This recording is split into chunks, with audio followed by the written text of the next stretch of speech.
Pour cette vidéo, nous allons calculer le nombre de jours qui séparent deux dates. Nous allons donc faire appel à la fonction jour au pluriel, ou jour avec S à la fin. Alors, allons à la pratique. Nous nous mettons ici dans la cellule C4. Nous faisons appel à la fonction avec égal, jour. N'oubliez pas de mettre S à la fin. Très bien. La fonction comporte ici deux arguments, la date de fin et la date de début. Très bien. La date de fin sera ici la date de mise à jour.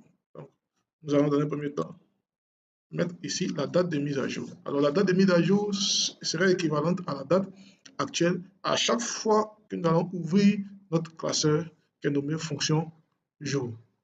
Très bien, on fait égal aujourd'hui.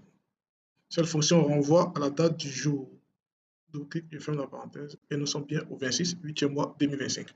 Alors, je reviens encore dans ma cellule C5 égale jour. Très bien. La date de fin, la date qu'elle a, on va mettre ça en référence absolue car on ne veut pas que la cellule, on veut que la cellule F2 reste figée. Avec la touche F4, je fige la cellule. Point virgule.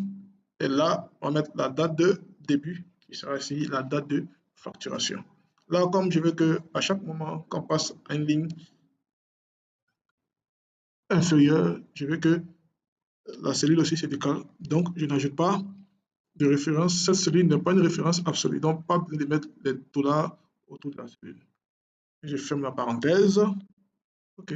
Donc, vous voyez ici, 167 jours. Et quand il fait à la de copie, automatiquement, le nombre de jours entre la date de facturation et la date d'aujourd'hui s'affiche.